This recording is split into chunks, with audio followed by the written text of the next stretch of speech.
میری خطا نے مجھ کو گنہگار کر دیا، میری خطا نے مجھ کو گنہگار کر دیا، اور ان کی عطا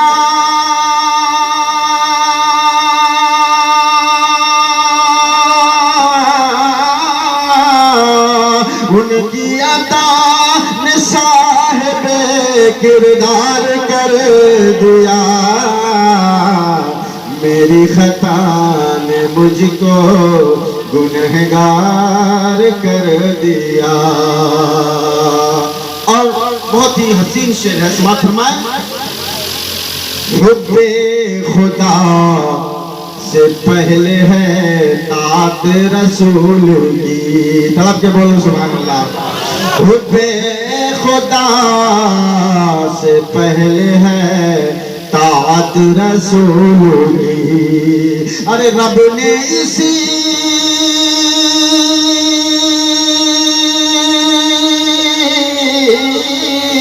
رب نے اسی کو عشق کا معیار کر دیا،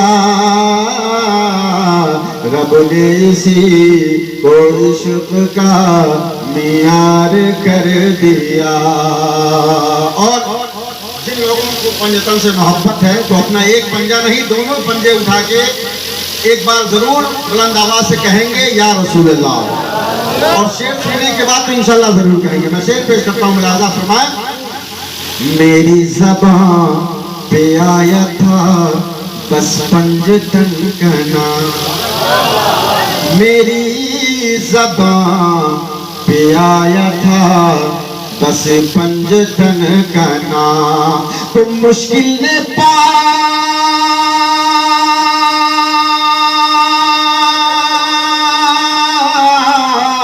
مشکل پاس آنے سے انکار کر دیا،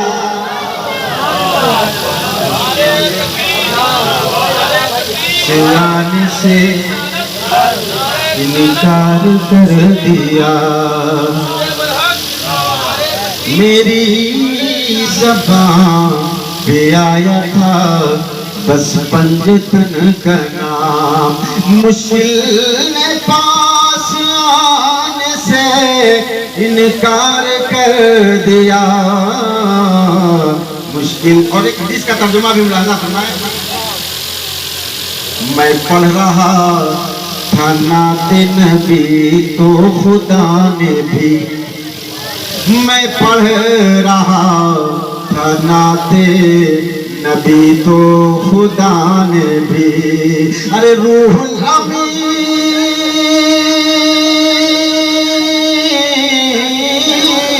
روح الامین کو میرا طرفدار کر دیا، روح الامین میرا طرفدار کر دیا۔ اور آپ کے مزاج کا ایک شعر کہاں سے کہاں آیا ہے، یہ شعر میں پیش کرتا ہوں۔ کوئی ضروری نہیں ہے کہ پوری مشابہت ہو، مثال کے لیے ادنا سی بھی مشابہت بہت کافی ہوا کرتی ہے، یہ علماء کرام تشریف فرما ہے، آپ ان سے پوچھ سکتے ہیں۔ میں ایک شعر پیش کرتا ہوں، ملاحظہ فرمائیں۔ کیسا لگا یا عشق کے پاس، کیسا لگایا عشق کا بازار آپ نے، کیسا لگایا عشق کا بازار آپ نے، بھرواری کو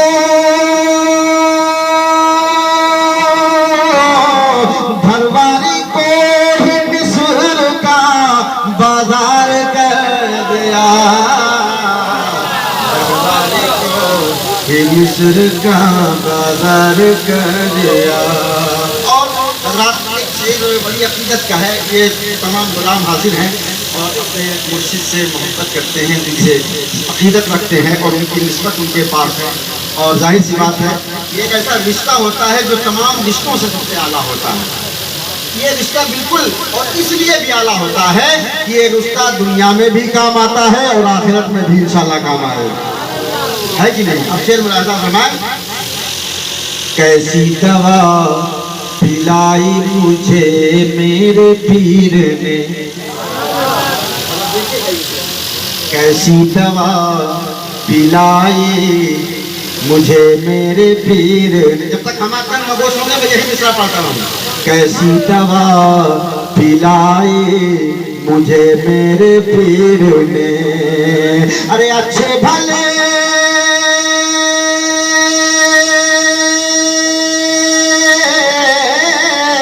اچھے بھلے اور بھی بیمار کر دیا،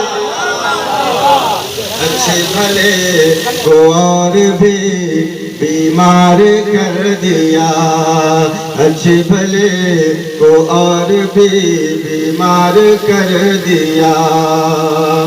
اور بادل یہ رحمتوں کے صفی پور سے آئے ہیں، بادل یہ رحمتوں کے صفی پور سے آئے ہیں. جس نے میری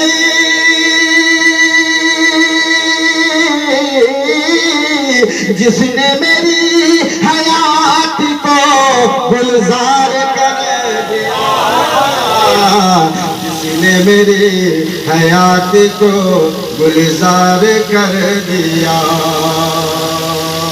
اور رات ایک شعر بس سن لیجیے، اس کے بعد مکہ پہنچتا ہوں. شعر ہے زیادہ ہو رہا ہے، ملاحظہ فرمائیں.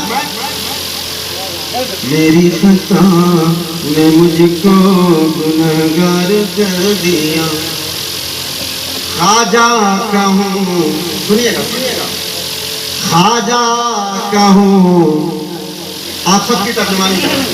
خواجہ کہوں غلام تو حشمت کہوں مرید، خواجہ کہوں غلام تو حشمت کہوں مرید.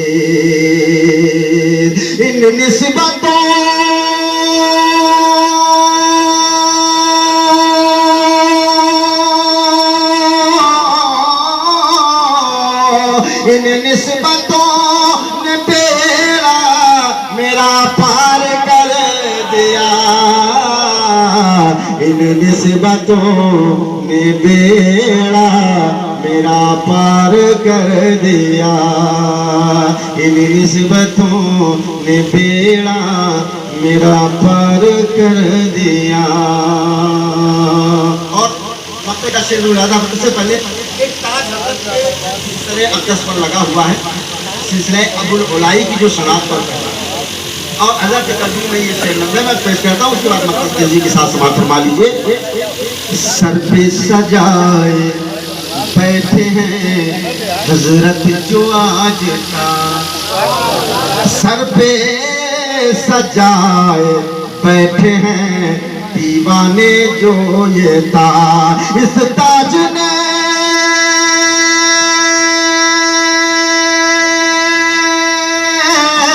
اس تاج نے غلام کو سردار کر دیا، تاج نے غلام کو سردار کر دیا. اور کیف رب نے بھیج کے اپنے حبیب کو، اے کیف رب نے بھیج کے اپنے حبیب کو، دونوں جہاں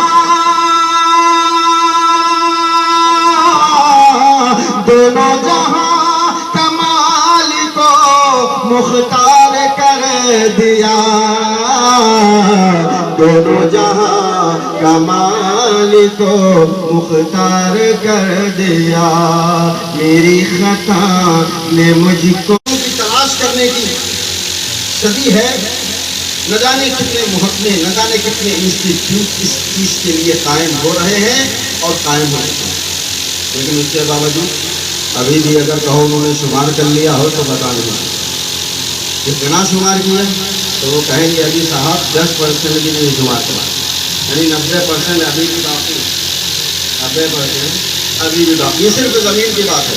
اور 18,000 عالم کی بات، وہاں تو پتہ نہیں کیسی کیسی مخلوقات ہیں، ہمیں تو اس کا علم نہیں ہے، آپ جانتے بھی نہیں. بس اللہ کے نبی نے فرمایا، کتابوں میں لکھا ہوا اتنے عالم اتنی مخلوقات، اس میں ایسی ایسی مخلوقات ہیں، بس ہمارا ایمان ہے، ہمارا ایمان ہے اس پر، ہمارا ایمان ہے اس پر. اللہ رب العزت نے تمام مخلوقات کو پیدا فرمایا. اس لیے جتنی بھی مخلوق ہے، وہ چاہے انسان ہو، چاہے جنات ہو، چاہے فرشتے ہوں، چاہے آبی ہو، چاہے دریائی ہو، چاہے بحری ہو، چاہے بری ہو، چاہے وحوش و طیور ہو، چاہے پرند ہو، چاہے گرند ہو، چاہے حیوانات ہو، چاہے نبات، جتنی بھی مخلوقات، ساری مخلوق کے بارے میں حدیث میں آیا، تمام مخلوقات عیال اللہ، یہ اللہ کی عیال ہے. اور سمجھتے ہیں نا عیال کا مطلب؟ یعنی آپ کے کنبہ جس کو کہا جاتا ہے، جو خاندان ہوتا ہے کنبہ ہوتا ہے، بلا تشبیہ اللہ تبارک و تعالیٰ ان تمام تشبیہات سے بھی پاک ہے جو ہم اپنی زبانوں سے ادا کریں صرف ہمارے سمجھنے کے لیے. لیکن فرمایا جتنی چیزیں اللہ نے پیدا فرمائی جو مخلوقات ہیں، یہ سب اللہ کا کنبہ ہے، سب اللہ کا کنبہ ہے. اور اب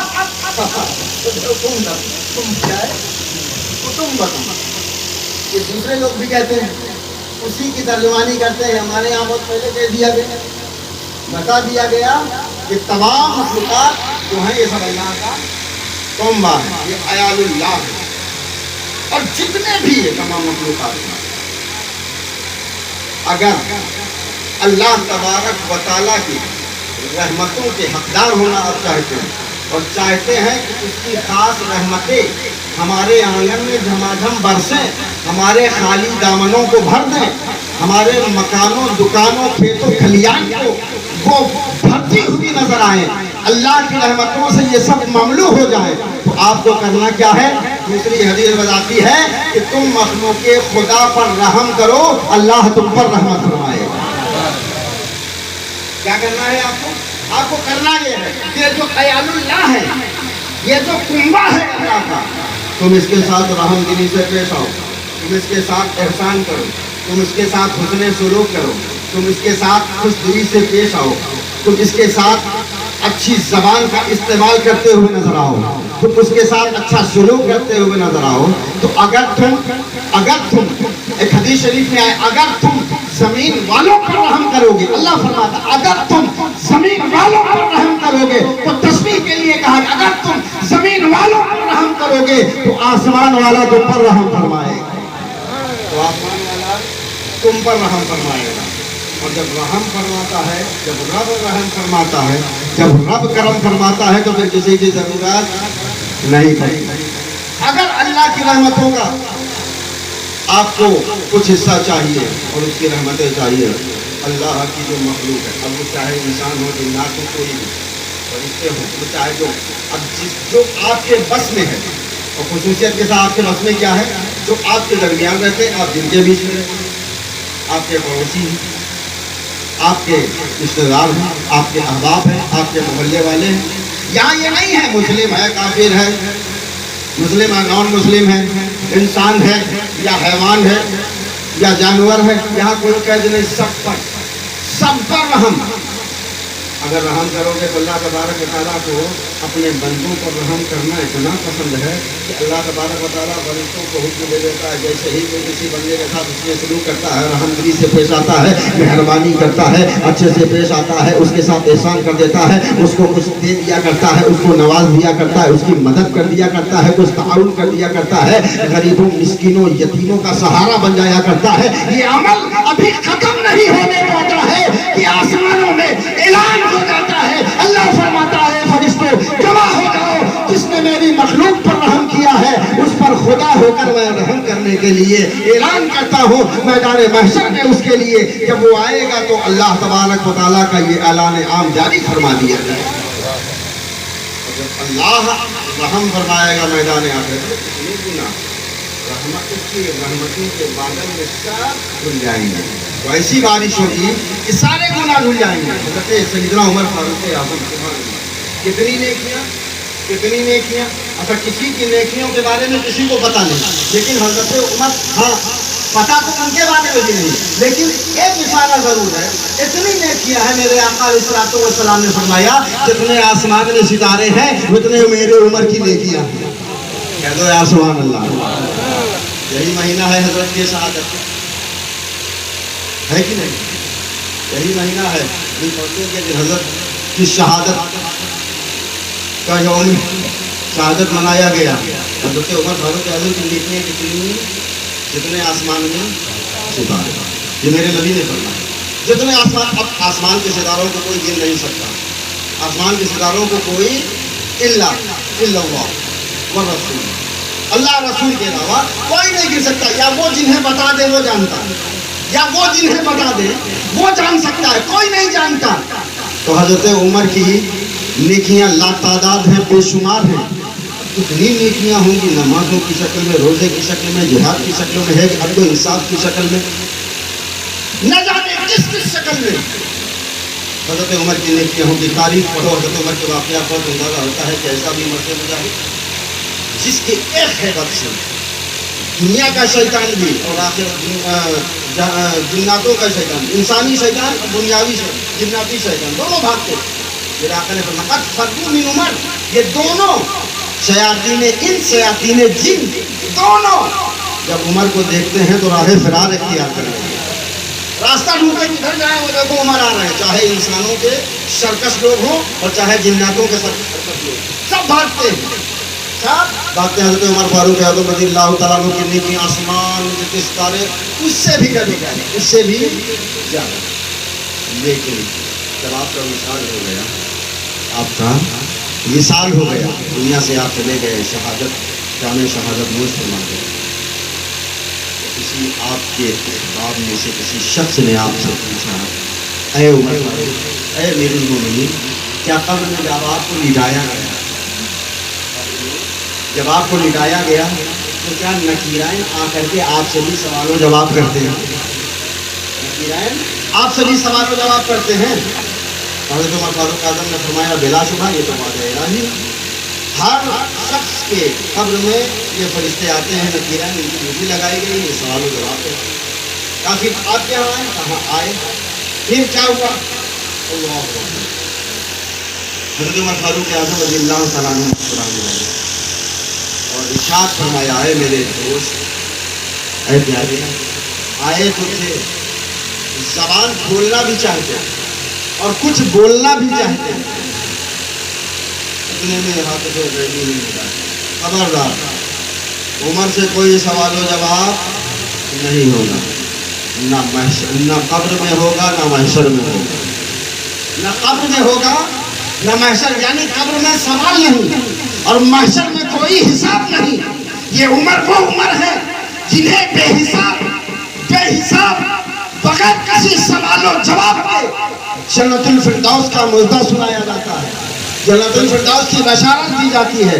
تو لوگوں نے, دوست نے پوچھا حضور اگر آپ کے ساتھ یہ سلوک ہوا اور آپ کے لیے اعلان ہوا تو آخر کس نیکی کی بنیاد پر؟ کیونکہ اللہ رب العزت کی عادت کریمہ ہے, وہ تمام نیکیوں میں کسی ایک نیکی کو چن لیا کرتا ہے, اسے پسند فرما لیا کرتا ہے. تو حضرت عمر فاروق اعظم مسکراتے ہیں, فرماتے ہیں تم یہ سوچ رہے ہو گے میری نماز ہے, تم سوچ رہے ہو گے میرے روزے ہیں, تم سوچ رہے ہو گے میرا حج ہے, تم سوچ رہے ہو گے میری زکات ہے, تم سوچ رہے ہو میرا عدل و انصاف ہے, تم سوچ رہے ہو میری امانت ہے, تم سوچ رہے ہو میرا جلال ہے, تم سوچ رہے ہو میری دینی اور خدمات ہے. نہیں, ان سب کا اجر و ثواب تو بہت ہے, لیکن میرے رب نے جس ایک نیکی کی وجہ سے مجھے سوال قبر سے بھی نجات دی اور محشر میں بھی جنت کا پروانہ عطا فرمائے گا, وہ ایک ایسی نیکی ہے جسے کوئی نہیں جانتا, میں جانتا ہوں یا میرا پروردگار جانتا, جسے کوئی نہیں جانتا. نمازیں پڑھتے تو سب نے دیکھا ہے, روزہ رکھتے تو سب نے دیکھا ہے,